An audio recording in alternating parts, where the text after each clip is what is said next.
할렐루야. 사랑과 은혜가 많으신 하나님 아버지, 은혜와 사랑에 감사합니다. 지난 3일 동안도 우리를 지켜주셨다가 이 시간 주님 전에 나와 또한 예배드릴 수 있도록 은혜 내려주신 하나님 감사합니다. 이 시간 우리의 모든 죄악들은 예수 그리스도의 십자가의 보혈의 피로 깨끗하게 씻어 주시옵소서. 오직 거룩하신 하나님 앞에 신령과 진정으로 예배드리는 이 시간이 될 줄로 믿습니다. 주님께서 영광받아 주시옵소서. 부족한 종의 모든 허물들은 십자가대에 감춰주시고 오직 이 시간 예수 그리스도 말씀만이 선포되어지게 도와주시옵소서. 모든 걸 주님께 맡깁니다. 감사하며 거룩하신 예수 그리스도의 이름으로 기도합니다. 아멘. 오늘은 마태복음 33번째 강의 시간으로 비판하지 말고 비판하라 라는 제목으로 하나님의 말씀을 전하도록 하겠습니다. 1절 말씀 다같이 한번 다시 함께 읽도록 하겠습니다. 시작. 비판을 받지 아니하려거든 비판하지 말라. 네. 이제 오늘 말씀에 이제 비판이라고 비판하지 말라고 이렇게 1절에 말씀을 하시는데, 이 비판이라는 단어가 이제 한글 사전에 보면은 어떤 현상이나 사물의 옳고 그름을 판단하여 밝히거나 잘못된 점을 지적함 이렇게 되어 있어요. 그런데 이 말만 보면은 이 현상이나 사물의 옳고 그름을 판단하는 거, 이거는 당연히 해야 될 거인 것 같은데 그런데 왜 비판하지 말라고 하지? 이렇게 우리가 생각을 할 수가 있습니다. 그런데 우리가 뒤에 보면은 잘못된 점을 지적함, 이러한 뜻도 있다는 거예요. 비판이라는 단어에는 옳고 그름을 판단하는 것뿐만이 아니라 잘못된 점을 지적한다는 뜻이 같이 이제 있습니다. 그래서 이제 좀 더 나가면 뭐가 되냐면 비난이라는 단어가 있어요. 이제 비난이라는 것은 남의 결점이나 잘못을 책잡아서 나쁘게 말하는 것을 이제 비난이라고 얘기를 합니다. 그리고 비슷한 단어로 우리가 판단이라는 단어가 있습니다. 한글로 판단이라고 하는 것은 어떤 기준이나 근거에 따라 어떠하다고 생각하거나 어떠한 것이라고 단정하는 것, 이것을 이제 판단이라고 하고, 또 비슷한 말로 심판이 있죠. 심판이라고 하는 말은 어떤 문제가 되는 어떤 안건을 심의하여 판정을 내리는 것, 그리고 재판의 용어입니다. 사건을 심리하여 판단하거나 판결하는 것, 그리고 이제 더 나아가서 하나님이 인간과 세상의 죄를 제재하는 일이라고 이제 한글 사전에는 나와 있습니다. 그런데 오늘 이 비판이라고 하는 단어가 헬라어로 보면은 크리노라고 하는 단어, 비판하다라는 단어인데, 이 단어를 보면은 영어에는 이렇게 이제 판단한다라는 말에 제일 가깝은 뜻으로 그렇게 쓰이는 것 같습니다. 오늘 말씀에 보면은요, 그 비판하지 말라라고 하는 이 말이 이제 메끄니네떼라고 되어 있는데, 이제 현재형으로 되어 있어요. 이제 헬라어의 현재형으로 쓰였을 때는 어느 정도 강조하는 의미로 쓰일 때가 많이 있습니다. 그래서 명령으로 되어 있고 지금 강조를 해서 말씀을 하고 계세요. 그러니까 먼저는 앞에 비판하지 말라 이렇게 강하게 얘기를 하시고, 그 다음에 비판을 받지 아니하려거든 이렇게 얘기를 하시는 건데, 이 비판을 받지 아니하려거든 이라고 번역된 이제 메끄리테떼라고 하는데, 이거는 수동태로 되어 있어요. 수동태로 되어 있다고 하는 거는 이제 영어를 아시는 분들은 좀 알겠지만, 이제 그 어떤 주체가 아니라 이 단어에 대해서 받는다는 뜻이에요. 그러니까 비판을 받는다라고 우리말로는 이제 번역을 한 것을 알 수가 있는데, 그런데 이 헬라어의 수동태라고 하는 것은 이제 이 비판을 한다, 수동태라고 하는 것은 뭔가 어떤 그 대상이 있습니다. 어떤 대상이 있고, 그거에 대해서 그것을 실행하는 주체가 있어야 돼요. 주체가 있어서 뭐 영어로 하면은 뭐 by라고 하는 전치사를 써서 뒤에다가 이제 누가 했는지 뭐 by me, 내가 이제 뭐 비판하지 말라 뭐 이렇게 뭐라고 써줘야 되는데 지금 보면은 헬라어 문장으로 봐도 영어 문장으로 봐도 써져 있지가 않아요. 그러니까 누구한테 비판을 받게 되는지가 쓰여져 있지가 않습니다. 그런데 헬라어에서는 이 수동태가 이러한 누가 주체가 없을 때는 하나님이 주체인 경우가 굉장히 많이 있습니다. 그래서 오늘 비판을 받지 아니하려거든 이 말에는 어떤 게 숨어 있냐면 하나님께 비판을 받지 아니하려거든 이라는 말이 이제 숨어져 있다는 거예요. 그래서 오늘 1절 말씀을 보면 이제 다시 이제 그 해석을 하면 당신들은 판단하지 마십시오. 당신들이 하나님께 판단을 받지 아니하려거든 이러한 말이라는 거예요. 우리가 하나님 앞에 판단할 수 있는 분, 그분이 바로 하나님이신 줄로 믿습니다. 우리가 판단하시는 분은 하나님이시라는 거예요. 로마서 2장 1절에서 3절 말씀에 보면은 그러므로 남을 판단하는 사람아 누구를 막론하고 내가 핑계하지 못할 것은 남을 판단하는 것으로 내가 너를 정죄함이니 판단하는 내가 같은 일을 행함이니라. 이런 일을 행하는 자에게 하나님의 심판이 진리대로 되는 줄 우리가 아노라. 이런 일을 행하는 자를 판단하고도 같은 일을 행하는 사람아 내가 하나님의 심판을 피할 줄로 생각하느냐. 여기에 나오는 심판이라고 하는 하나님의 심판이라고 하는 단어가 지금 이제 이 오늘 나왔던 끄리노의 그 명사형인 끄리마, 심판이라는 단어로 되어 있어요. 그러니까 이 판단이라는 거랑 지금 같은 말이라는 거죠. 그러니까 지금 하나님의 남을 판단하는 사람이 로마서 2장 1절 3절에 보면 누구를 판단하는 사람이 판단을 받을 것이다. 그런데 누구에게? 하나님에게 심판을 받을 것이다. 이렇게 말씀을 하시는 것입니다. 그런데 그러면은 이러한 경우가 있다는 거예요. 3절에 보면은 이런 일을 행하는 자를 판단하고도 같은 일을 행하는 사람아. 누군가가 판단하는 사람이 있다고 생각을 해보세요. 막 정죄 판단을 했어요. 그러면 옆에 있던 누군가가 그걸 들었어. 그리고서 그 사람에게 너는 뭔데 하나님이 판단하지 말라고 했는데 왜 이렇게 사람을 판단하냐고 그 사람을 만약에 이렇게 판단을 했어요. 그러면은 나도 지금 판단을 하고 있다는 거예요. 그러니까 그 사람이 지금 하나님의 심판을 피할 줄로 아느냐? 라면서 지금 경고를 하고 있습니다. 그러므로 우리는 누구를 판단하는 것뿐만이 아니라 어떤 사람을 판단하고 있는 사람까지도 판단하면 안 된다고 그렇게 말씀을 하는 거예요. 그렇기 때문에 오늘 내가 너를 정죄함이니 판단하는 것으로 내가 너를 정죄한다 라고 하는 말은 유죄 판결을 내린다는 말입니다. 그러니까 우리가 누구를 판단하면은 그것이 바로 유죄 판결이 내려진다는 거예요. 누구에게? 하나님께서 유죄 판결을 내리신다는 것입니다. 야고보서 4장 11절에서 12절 말씀에 형제들아 서로 비방하지 말라. 형제를 비방하는 자나 형제를 판단하는 자는 곧 율법을 비방하고 율법을 판단하는 것이라. 내가 만일 율법을 판단하면 율법의 준행자가 아니요 재판관이로다. 입법자와 재판관은 오직 한 분이시리니 능히 구원하기도 하시며 멸하기도 하시느니라. 너는 누구이기에 이웃을 판단하느냐. 재판관과 입법자는 오직 한 분 하나님이신 줄로 믿습니다. 그렇기 때문에 우리가 형제를 판단하지 말라고 이렇게 말씀을 하시는 거예요. 야고보서에.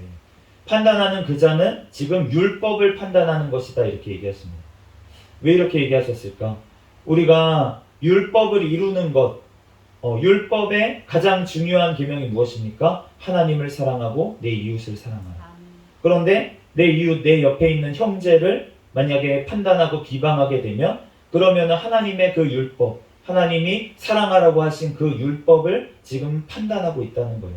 그렇기 때문에 그 하나님의 심판을 받게 된다고 그렇게 말씀하시는 줄로 믿습니다. 그러므로 우리가 하나님 앞에 판단하지 말아야 될 줄로 믿습니다. 오직 하나님만이 재판관이시라는 거예요. 재판관이 무슨 역할을 합니까? 이 사람이 무죄인지 유죄인지 판단하는 일을 하는 것이 바로 재판관입니다. 하나님의 우리의 구원과 그리고 심판은 누구에게 달려있냐면 바로 하나님께 달려있는 줄로 믿습니다. 우리가 구약에 보면은 다윗 왕이 있잖아요. 다윗 왕이 사울 왕이 죽이겠다고 막 따라다녔어요. 다윗은 사울의 사위입니다. 사위고 그리고 충직한 신하였어요. 그런데 그 다윗을 죽이겠다고 사울왕이 쫓아다닐 때 그럴 때 분명히 누가 잘못했습니까? 명백하게 우리가 판단을 해보자면 그러면 누가 잘못을 했습니까? 사울왕이 잘못을 했잖아요. 사울왕이 누가 봐도 잘못을 했습니다. 그러니까 다윗이 이제 피해 다니다가 어느 날은 동굴에 숨어 있었어요. 동굴에 숨어 있었는데 사울왕이 거기에 용변을 보러 들어왔습니다. 용변을 보러 들어왔는데 그 옆에 있던 부하가 이 절호의 기회인데 내가 가서 찌를까요? 가서. 근데 그 옆에 있는 부하는 지금 판단을 한 거잖아요. 판단을 했습니다. 사울왕이 잘못했고 다윗은 오라. 그러니까 지금 다윗을 쫓아다니고 있는 거죠. 그런데 정작 다윗은 가서 조용히 가가지고 사울왕의 옷자락을 잠깐 살짝 베요. 그리고 나서도 양심에 약간 찔리는 마음이 있었습니다. 그래서 이제 사울왕이 나갔어요. 그리고 나서 멀리 갔을 때 사울왕이 멀리 갔을 때 다윗이 부릅니다. 그러면서 하는 말이 무엇이냐면 나는 하나님 지금 이 옷자락을 보십시오. 그러면 알겠죠. 지금 무슨 일이 벌어졌는지 사울도 알았을 거고. 그런데 나는 하나님을께 맡겨서 나는 그 사울왕을 판단하지 않았습니다. 하나님께서 왕과 나 사이를 판단하여 주시기를 바랍니다. 다윗이 자기가 잘못했다고 생각해서 사울을 판단하지 않은 것, 자기가 그렇게 어떻게 보면 죽일 기회가 있었는데 그런데 그 이후에도 한 번 또 기회가 있었어요. 진영에 내려가가지고 봤더니만 다 자고 있어요. 그래서 거기 있는 사울의 창하고 물병만 가지고 나왔습니다. 이렇게 기회가 2번이나 있었는데 그런데 자기가 직접 심판하지 아니하고 그 사울을 죽일 기회를 그냥 버린 것은 이유가 무엇이냐면 바로 하나님의 심판에 맡겼다는 거예요. 본인이 심판하는 자가 되지 아니하고 그 심판을 하나님 앞에 지금 맡긴 줄로 믿습니다. 그렇기 때문에 하나님께서 결국은 심판을 하신 줄로 믿습니다. 그런데 그 심판을 당한 것을 봤으면 다윗이 어떻게 해야 됩니까? 자기를 그토록 죽이려고 했던 원수, 철천지 원수가 죽었습니다. 하나님의 심판으로. 그러면은 기뻐하고 즐거워해야 되지 않겠습니까? 인간적인 생각으로 그렇잖아요. 그런데 다윗이 하는 것은 어떻습니까? 통곡을 합니다. 그리고 금식을 합니다. 하나님이 원하시는 것은 바로 우리가 이렇게 되기를 원하시는 줄로 믿습니다. 그렇기 때문에 하나님께서 다윗이 내 마음에 합한 자다 이렇게 얘기를 하신 거예요. 다윗이 죄를 안 지었습니까? 아니잖아요. 우리도 너무나도 잘 아는 간음죄, 살인죄를 다 지었어요. 그런데 그럼에도 불구하고 하나님께서 다윗을 사랑하시고 다윗이 내 마음에 합한 자라고 하신 이유는 무엇입니까? 그 마음에 하나님 앞에 진짜 중심에 하나님을 두려워하는 마음, 하나님을 경외하는 마음이 그 마음이 있었기 때문에 그렇기 때문에 다윗이 마음에 합한 자라고 말씀하신 줄로 믿습니다. 그 회개했을 그 죄를 짓고 나서도 하나님의 말씀이 들리자마자 바로 회개하는 모습을 볼 수가 있고 또 하나님이 인생 가운데 그 이후에 엄청난 많은 시련들 가운데서도 한 번도 하나님을 원망하지 아니하고 그 이후로부터도 아무도 판단하지 않았어요. 자기가 직접 심판한 경우가 없었습니다. 자기를 모욕했던 시므온, 자기를 죽이려고 했던 아들 압살롬 아무도 다윗은 직접 판단하지 않았어요. 심판하지 않았어요. 모든 것들을 하나님께 맡긴 줄로 믿습니다. 왜냐하면 다윗의 심판받아야 될 것을 대신 용서해 주시고 자기를 판단하지 아니하시고 용서해 주신 그 하나님을 만났기 때문에 다윗이 판단하지 않고 자기가 그 모든 판단을 하나님께로 올려드린 줄로 믿습니다. 왜냐하면 모든 구원과 심판이 하나님께 있기 때문에. 그런데 다윗이 더 원했던 건 무엇일까요? 사울왕이 심판을 당하는 걸 원했을까요? 아니라는 거예요. 회개하고 하나님 앞에 구원받는 것을 원한 줄로 믿습니다. 압살롬도 마찬가지였어요.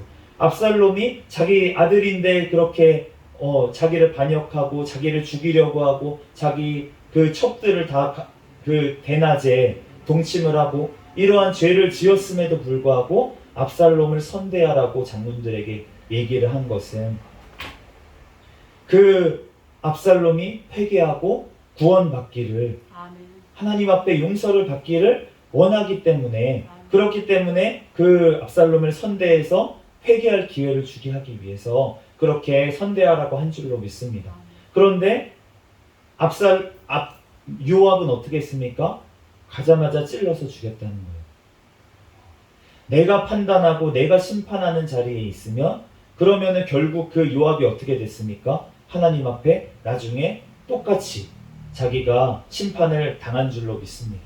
네, 그러므로 하나님 앞에 정말 사람들이 봤을 때는 요압이 더 올바로 보였어요.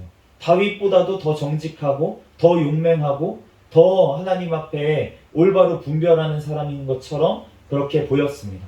그랬는데 결국은 마지막에 보면 그 마음의 중심에 하나님이 있는지 아니면은 자기의 열심과 자기의 어떤 판단으로 종교 생활을 하고 있는지가 결국은 마지막에 드러나게 되어 있다는 거예요. 그것을 주님께서는 우리에게 지금 말씀을 하십니다. 그러므로 요압과 같이 그렇게 외식하는 자가 되지 아니하고 우리의 중심으로 하나님 앞에 회개하는 자가 되어야 될 줄로 믿습니다. 2절 말씀 같이 한번 읽어보겠습니다. 시작. 너희가 비판하는 그 비판으로 너희가 비판을 받을 것이요 너희가 헤아리는 그 헤아림으로 너희가 헤아림을 받을 것이니라. 여기 헤아리다라는 단어가 이제 한글 서전에는 수량을 세어본다라는 뜻이에요. 몇 개인지 세어본다. 그리고 짐작하여서 안다 이런 뜻도 있습니다. 그래서 영어로는 그 헤아리다라고 되어 있는 이 헬라어 단어가 메트레오라고 하는 단어인데 이 단어가 측정하다라는 뜻이에요. 측정하다 그리고 평가하다라는 뜻으로 이제 번역이 되어 있습니다. 그러므로 이 지금 헤아린다라고 하는 뜻은 결국은 평가한다는 뜻이에요. 너희가 평가하는 그 평가로 너희가 평가를 받을 것이라고, 너희가 비판하는 그 비판으로 비판을 받을 것이라고 그렇게 말씀을 하시는데 오늘 보면은 여기가 지금 비판을 받을 것이다 그리고 헤아림을 받을 것이다 라는 말이 지금 미래로 되어 있습니다. 미래형으로 되어 있어요. 그러니까 심판을 받고 지금 헤아림을 받고 평가를 받는 것이 미래에 받을 것인데, 그런데 아까 전에 얘기한 것처럼 헬라어에서 수동태로 되어 있고 뒤에 어떤 사람이 주체가 없을 때는 누구냐면 하나님이라는 거예요. 그러면은 너희가 비판하는 그 비판으로 너희가 하나님께 미래의 비판을 받게 될 것이다. 그리고 평가하는 그 평가로 그 잣대로 너희가 하나님 앞에서 평가를 받게 될 것이다. 이러한 의미인 줄로 믿습니다. 그러므로 우리가 하나님 앞에서 우리가 모두 다 심판을 받게 된다고 그렇게 말씀을 하시는 거예요. 우리가 하나님 앞에서 모두 다 하나님의 보좌 앞에 가서 우리가 다 심판을 받게 되는 줄로 믿습니다. 그런데 그때 내가 누군가를 정죄하고 판단하고 이 사람은 죄인이라고 내가 심판을 내린 사람이 있다면 하나님께서 그 똑같은 잣대로 나에게 들이대시면서 너가 이렇게 판단을 했다. 너가 이렇게 심판을 하고 너가 그 사람을 심판을 했다. 그러므로 너도 심판을 받는다. 라고 우리에게 지금 말씀하시는 거예요. 그러므로 우리가 하나님 앞에 정말로 그 심판하시는 그 분 앞에 우리가 섰을 때 우리가 심판을 받지 않도록 우리가 하나님 앞에서 내 옆에 있는 그 형제의 를 심판하지 않는 저와 여러분이 되시기를 예수 그리스도의 이름으로 축복합니다. 3절 4절 말씀 같이 읽어보도록 하겠습니다. 시작.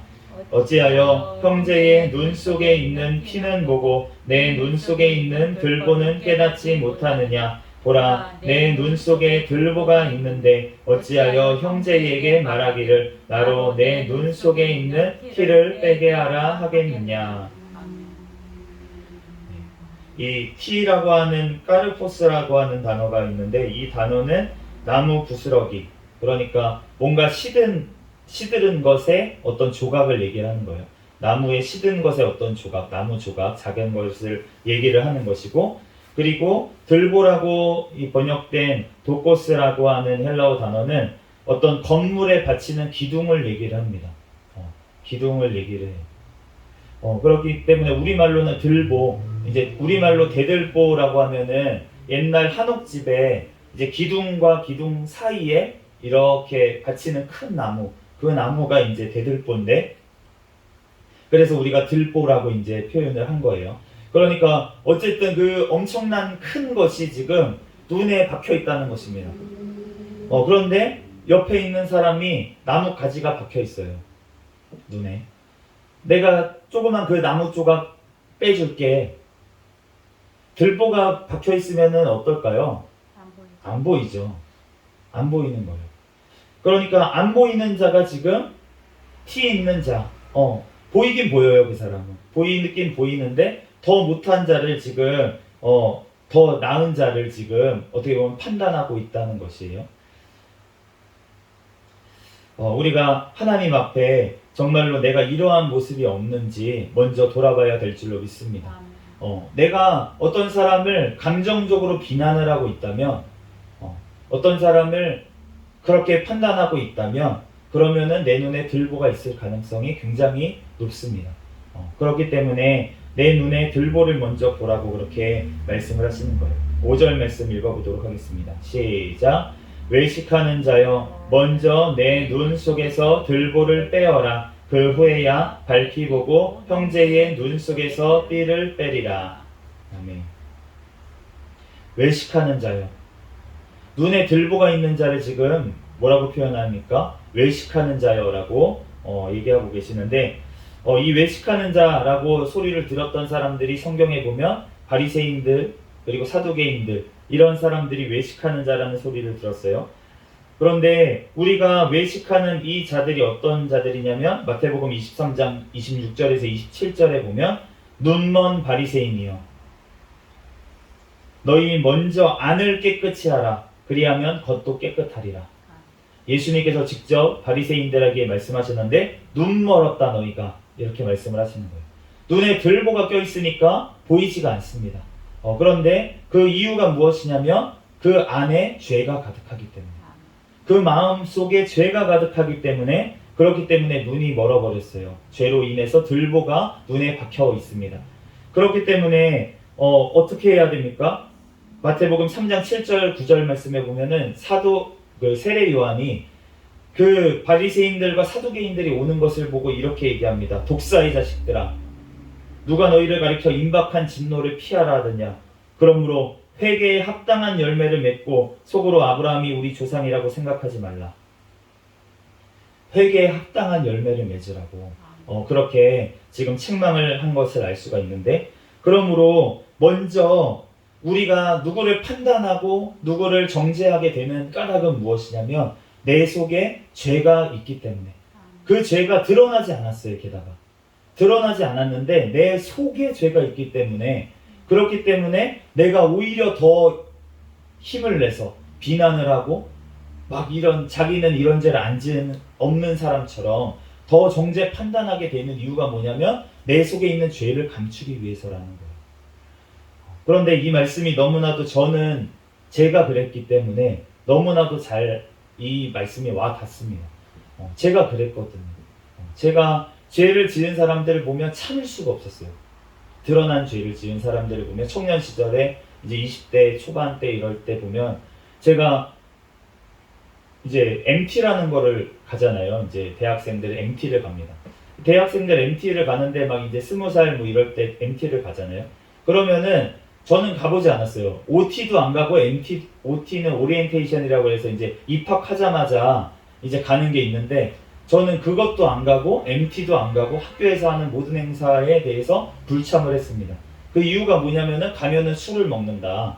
강제로 술을 먹는 경우도 있고, 요즘은 그렇지는 않지만 요즘은 뭐 강제로 먹입니까? 자율적으로 다 먹고 이렇긴 하는데, 그런데 그 당시에는 이제 강제로 하는 경우도 있었어요. 그래서 술을 막 그런 신입생 환영회 이런 데 가가지고 마시다가 이제 막 너무 많이 마셔가지고 사고가 나는 경우도 뉴스에 나오고 이런 일들이 있었습니다. 그런데 그런 거를 보면서 제가 MT에 제가 교사를 하고 있었으니까, 교사를 하고 있으면서 교사 중에도 그런데 대학교 MT를 가겠다고 OT를 가겠다고 하는 친구들이 있는 거예요. 저는 안 갔는데 저는 안 갔는데.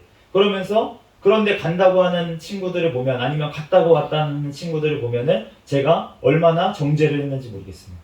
판단을 했는지 모르겠습니다. 게다가 가가지고 막 자랑이라고 이제 막 어디 뭐 담배를 피거나 이런 사진들을 올린 교사들은 제가 진짜 정죄 판단을 했어요. 그랬는데 제가 나중에 보고 나니까 제 속에는 더한 욕망들이 들끓고 있었습니다. 제 속에는 죄를 짓고 싶은 마음이 막 있는 거예요. 나도 음란하고 싶어. 가가지고 이제 MT 같은 데 가면 술 마시면은 다들 이제 약간 이성을 놓고 그러니까 스킨십도 막 할 수 있을 거고. 그런 거를 들으면서 정죄 판단을 하는 거예요. 야, 이런 더러운 것들 어떻게 그런 짓을 할 수가 있어? 라고 하면서 제 속에는 무슨 마음이 있냐면은 제 속에 죄를 감추는 거예요. 제 속에 음란한 죄가 있는데 그것을 감추기 위해서 더 심하게 오히려 비난을 하게 되는 경우를 제 스스로 경험을 했습니다. 그렇기 때문에 그러면서 이제 나중에 제가 진짜 하나님 앞에 제가 더러운 죄인입니다. 하나님 앞에 회개를 하나님께서 시키시고 제가 회개를 하고 난 뒤에 보니까 그렇게 드러나서 하나님 앞에 드러나서 벌을 받은 분들, 그런 분들을 더 이상은 제가 정죄하게 안 됐어요. 왜냐하면 제가 더 큰 죄인이라는 것을 깨닫고 나니까. 그러고 나니까 더 이상은 정죄 판단을 안 하게 되더라고요.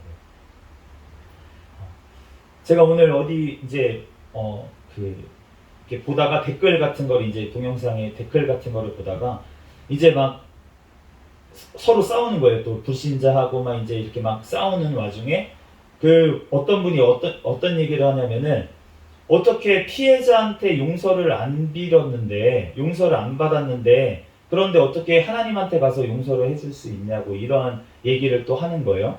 그러면서 막 이제 그거에 대해서 설명을 했습니다. 어떤 크리스천이 어떤 분이 성도가 막 설명을 해줬어요. 그거에 대해서 한참 설명을 해줬어요. 그랬는데 그분은 전혀 듣지를 않고 그러면서 어떠한 극단적인 예까지 들었냐면 당신의 딸이 강간을 당했다고 생각을 했는데 그런데 용서를 할 수 있겠느냐 이런 식으로 극단적인 예를 자꾸 들면서 그러면서 자꾸 이제 얘기를 하는 거예요.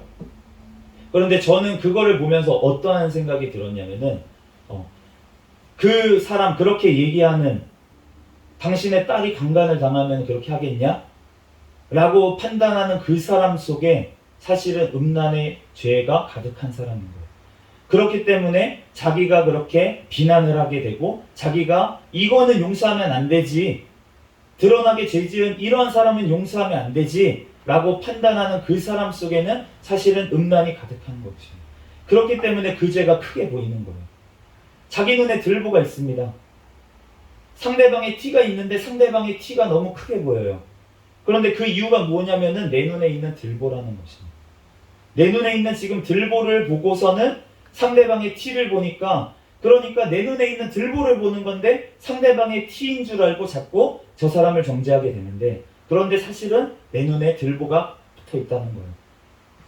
그렇기 때문에 우리가 하나님 앞에 내가 정말로 용서가 안 되는 것, 도둑질하는 거는 좀 용서가 되는데 내가 거짓말하는 거는 용서가 안 된다든지 어떤 내가 너무나도 용서가 안 되는 사람, 너무나도 싫은 그 사람, 내가 어떤 죄를 지은 사람을 봤는데 그 사람은 쳐다보기도 싫은 어떤 사람이 있다면 사실은 하나님 앞에서 내 자신을 돌아봐야 될 줄로 믿습니다. 내 속에 무슨 죄가 있는지 하나님 앞에 솔직하게 회개로 나아가야 될 줄로 믿습니다. 그때여야 들보를 빼주시겠다고 하시는 것이에요. 그러므로 이렇게 들보를 빼고 난 뒤에는 밝히 보고 형제의 눈 속에 티를 빼줄 수 있게 됩니다. 내가 더 이상 정죄 판단하지 아니하고 내 옆에 그러한 죄를 짓고 있는 자가 있다면은 그러면은 그 사람을 불쌍히 여기고 안타까운 마음으로 가서 권면을 하고 그 죄에서 돌이켜서 떠나라고 나도 그러한 죄를 지었던 사람으로서 하나님 앞에서 그 사람을 도울 수가 있는 거예요. 티를 빼주는 데까지 갈 수가 있는 것입니다. 올바르게 주님의 말씀으로 판단할 수가 있는 줄로 믿습니다. 그러므로 우리가 내 눈에 있는 들보를 내 죄를 먼저 회개하고 회개에 합당한 열매를 맺고 그 열매가 어떠한 열매니까 세례 요한이 얘기하기로는 그 전의 삶과 다른 삶을 사는 거예요. 그 죄에서 아예 떠나서 다른 삶을 살아가는 것입니다. 그렇게 살아가는 열매를 맺고 나서, 그리고 나서 우리는 판단하는 데까지, 하나님의 말씀으로 온전히 분별하는 데까지 우리는 나아가야 될 줄로 믿습니다. 6절 말씀 같이 읽어보도록 하겠습니다. 시작. 거룩한 것을 개에게 주지 말며 너희 진주를 돼지 앞에 던지지 말라. 그들이 그것을 발로 밟고 돌이켜 너희를 상하게 할까 염려하라. 이 5절하고 6절을 넘어가는데 보면은 조금 갑자기 뭔가 그냥 읽다 보면 다른 주제를 얘기하는 것처럼 그렇게 보일 수가 있습니다. 그런데 이 지금 5절 말씀하고 6절 말씀 그리고 7절 말씀에는 이제 다른 아예 기도에 대한 말씀을 해주고 계세요. 그러면은 이 6절 말씀만 지금 갑자기 들어왔다라고 보기보다는 5절 말씀에 이어서 지금 말씀하시는 걸로 우리가 이해하는 것이 훨씬 더 맞을 것 같습니다. 그렇다면은 이 6절 말씀이 뜻하는 게 지금 뭐냐는 거예요.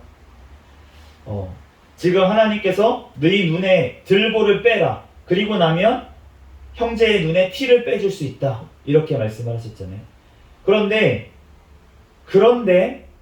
형제의 눈에 티를 빼줄 수 있는데, 그런데 거룩한 것을 개에게는 주지 말아라.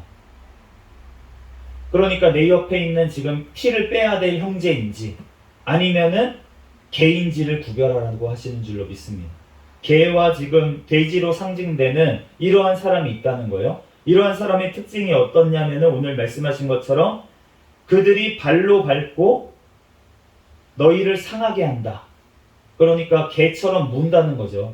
개처럼 물고 그리고 좋은 것을 줬는데도 그것을 알아보지를 못하고 발로 밟아버린다.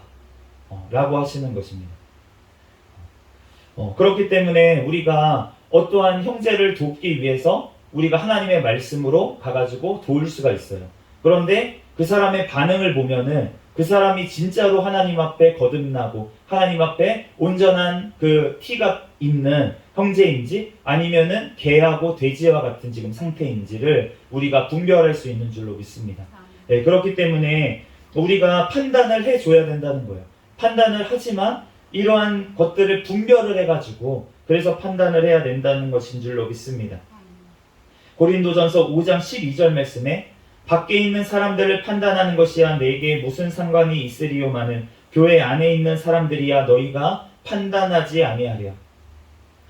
고린도전서에 있는 드러난 죄를 지은 사람들이 있었습니다. 이러한 사람들을 너희가 판단하라고 지금 사도 바울이 얘기를 했어요. 그러면은 밖에 있는 사람들이야 판단하지 말라고. 밖에 있는 사람들, 그 사람들은 왜 판단하지 말라고 하십니까? 하나님의 심판 가운데 벌써 놓여있기 때문에. 하나님의 영원한 심판 가운데 지금 놓여있는 사람들에게는 너네가 판단을 해봤자 무슨 소용이냐. 그런데 교회 안에 있는 사람들은 너네가 판단해야 되지 않겠느냐. 그렇게 말씀을 하신 거예요. 그렇기 때문에 우리가 교회 안에 있는데 예수님을 믿는다고 하는데 그런데 드러놓고 죄를 짓는 사람이 있다면은 그러면은 그러한 자에게는 지금 판단을 해줘야 되는 줄로 믿습니다. 그 사람에게는 가가지고 얘기를 해줘야 돼요. 당신은 죄를 짓고 있으니까 이거를 짓지 말라고 얘기를 해줘야 되는 거예요. 그런데 그것을 얘기할 때 어떠한 마음으로 지금 얘기를 한다는 것입니까?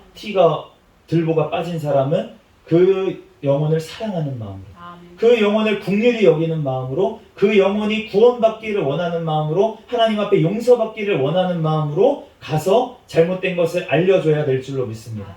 그러한 마음이 없으면은 지금 알려줄 때가 아니에요. 회개할 때입니다. 내 자신을 먼저 돌아봐야 될 때입니다.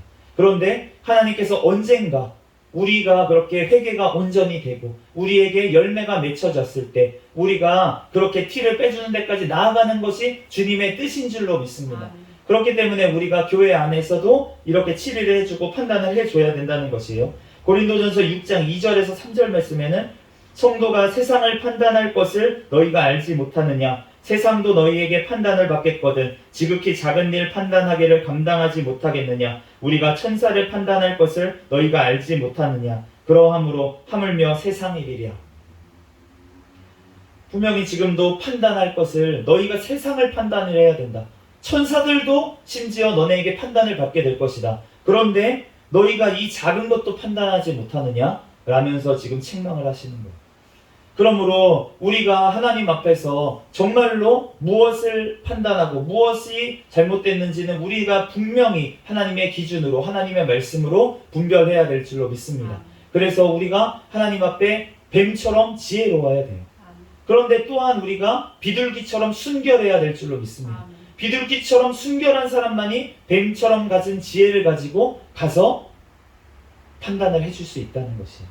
그러므로 우리가 정말로 비판하기 전에 우리가 하나님의 말씀으로 나를 먼저 비추어서 회개하고 그리고 성령의 충만함을 받아서 하나님의 말씀으로 올바르게 분별을 해서 사랑으로 판단해주는 우리가 되기를 예수 그리스도의 이름으로 축복합니다. 주님 앞에 그러한 자가 돼서 정말 하나님 앞에 비판을 받는 것이 아니라 하나님 앞에 나중에 심판대에서 심판을 받을 때 정말 잘하였다, 충성된 종아, 네가 때를 따라서 진짜 그렇게 잘 말씀으로 잘 가르쳐주고 권면해주고 하나님 앞에서 정말 귀하게 그렇게 달란트를 남겼구나. 이제는 하나님의 나라를 상속받고 하나님의 나라의 재판관이 돼가지고 하나님의 나라를 나와 같이 통치하자 라고 하시는 날이 우리에게 올 줄로 믿습니다. 그날이 올 때까지 우리들 이 땅에서는 작은 판단 해야 될 때가 있습니다. 그렇지만 우리가 비난하고 그렇게 필란하는 자세로 하는 것이 아니라 사랑의 마음으로 정말 긍휼히 여기는 마음으로 먼저 하나님 앞에 기도로 하나님 앞에 준비하고 우리가 나아갈 때 하나님께서 티를 빼는 그러한 역할까지 우리에게 감당할 수 있도록 우리 한국 교회에 우리 또한 교계에 또 그러한 모습이 보일 때마다 우리가 비난의 마음이 아니라 정말 그 사람을 안타까운 마음으로 정말 하나님 앞에 내가 정말 대신 죄를 용서받는 회개하는 마음으로 우리가 나아갈 때 하나님께서 우리 교회들을 회복시키시고 하나님께서 그 영혼들을 살리시고 하나님의 영원한 천국으로 우리를 함께 인도하실 줄로 믿습니다. 잠시 기도하겠습니다. 할렐루야. 사랑과 은혜가 많으신 하나님, 은혜와 사랑에 감사합니다. 주님께서 함께하여 주셔서 하나님 오늘도 우리들을 사랑하여 주시고 하나님의 아버지 하나님 또한 비판하지 말라고 하시는 이 말씀 하나님 우리들 주신 하나님 감사합니다. 하나님 오직 재판관 되시는 그 하나님 앞에 예수 그리스도 앞에 우리들 늘 겸손하게 도와주시고 그렇지만 하나님 아버지 우리들 주님의 말씀으로 눈을 분별하여서 하나님 이 마지막 때에 살아갈 때 하나님 올바로 분별하고 또한 주님의 뜻대로 하나님 주님의 아버지 하나님 마음으로 나아가서 하나님 전할 수 있는 우리의 삶이 되게 축복하여 주시옵소서. 모든 걸 주님께 맡깁니다. 감사하며 거룩하신 예수님의 이름으로 기도합니다. 아멘.